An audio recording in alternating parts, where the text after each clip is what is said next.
If we're going to have revival break out, we need brave people who are willing to die for the message of salvation. That's how Paul lived. And his lesson, his legacy is for us to say, what am I doing with my life? I need to be brave and live for something that actually matters.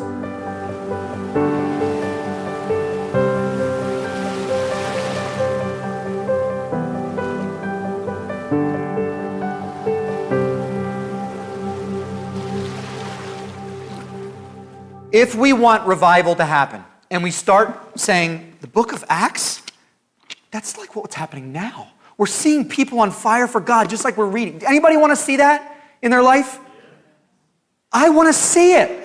If you want to see it, here's what has to happen. We need an awakening. We need an awakening of people who are actually willing to live for the benefit of other people more than for themselves. Am I dreaming? Is that even possible anymore? It seems like everybody's just so consumed with their own legacy and their own livelihood, they forget about the person sitting next to them. If we're going to see revival, it has to start with you, in your home. Look back at verses 19 through 23. Look at this. Just a reminder here, Paul has just preached. They want to worship him. They want to worship Paul. Let's see what happens to a man when you get in between someone and their idol. Take a look. Jews came from Antioch and Iconium, and having persuaded the crowds, the same crowd that was worshiping him just a second ago, they stoned Paul and dragged him out of the city, supposing that he was dead.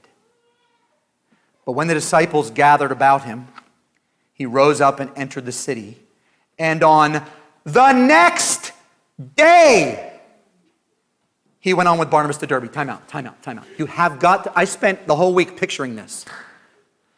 They're worshiping this man. They think he's Hermes, a Greek god. The Jews come in and they say, don't listen to this man. They stir up the crowd and they stone him so bad, they drag him out thinking they're dragging a corpse. How bad do you have to look for people to think you're dead? So he's laying there in the street, corpse-like, no movement. And the disciples come and they gather around him probably to mourn. They think he's dead. And as soon as they gather around him, are you picturing it? He springs up. That's what it says. He arose immediately. And I imagine, doesn't say it there, I'm probably adding to it. I imagine this kind of a man probably said, what are you all standing around for? There's work to be done. Because it says, the next day, he went and preached in the surrounding towns. He's bleeding. They thought he was dead. Keep reading. When they preached the gospel to that city, now they're in Derbe, and had made many disciples, they returned to Lystra and to Iconium. They went back and to Antioch. Stop right there. I got lots of commentary. If you were just stoned in public in Beach Haven, how quick would you be to come back? Not to mention that, if you were just stoned to the point where people thought you were dead, wouldn't you deserve a little me time after that? Not Paul. Look at what he says he did next. It says he started strengthening the souls of the disciples. What about him? Encouraging them to continue in the faith and saying, through many tribulations we must enter the kingdom of God. And here's a living testimony, probably bleeding. And when they had appointed elders for them in every church with prayer and fasting, they committed them to the Lord in whom they had believed. So, listen. Here's a man dragged out into the street, believed to be dead. He jumps up, continues preaching, not even fazed by it, makes many disciples, and then instead of going and taking a nap, ordering a hoagie from Wawa and sitting back with his feet up, you know what he does? He goes and strengthens you. As passionate as Paul was, people with passion sometimes burn out. About 7 years ago, soon after I first came here, someone stopped me right at that door, and she said to me, "You preach with a lot of passion about God. I wonder how long it'll be before you burn out."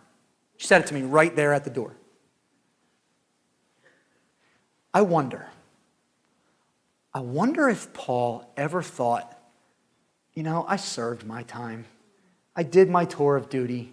I served in the children's ministry and changed enough diapers.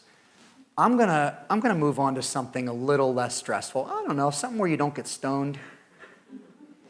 Do you ever think he thought like that? Do you ever think he thought, I'm gonna just choose an easier line of work here? Like maybe I'll go back to tent making. In a couple chapters, here's what you're gonna read about Paul. Acts 18, look. After this, Paul left Athens, he's on another missionary journey, and went to Corinth. There he found a Jew named Aquila, and a native of Pontus, who had recently come from Italy with his wife Priscilla, because Claudius had ordered all Jews to leave Rome. Paul went to visit them, and he stayed and worked with them because they were tent makers by trade, just as he was. You realize, Paul didn't do this preaching thing as his way of living. It was not his occupation, it was his calling. Listen to me very closely, American Christians. There's a big difference between your occupation and your calling. I don't care what you do. You have the exact same calling as me. No different. You, if you're a Christian, are called to make disciples with your life. I don't care if you're a doctor, a lawyer, a trash man, a school teacher, doesn't matter. That's just an occupation. Do you think Paul ever wanted to retire from his occupation? Absolutely, retire from being a tent maker. You never retire from being a disciple maker. Ever. I'm telling you, I went to a pastor's group a couple of weeks ago, and I said, I've grown weary, pastors, of how many people, when they get retired, they think they've retired from all of life. They just, I'm retired from my career as a whatever, so now I'm just doing nothing with my life. If you were here during our series through 1 and 2 Timothy, you'll remember that I read to you how Paul finished out his days. He finished out his days rotting in a Roman prison because he just would not stop making disciples. And then Nero took him out, made an example of him, and beheaded him. He never stopped making disciples. If you love your family, if you love this country, if you love this church, if you love Jesus, I'm calling you to lay down your lives, wake up, stir your family to give away their souls for something greater than themselves, and it has to start with us. Hey friends, Pastor Luke just wanted to take a quick second to say thank you for watching the video.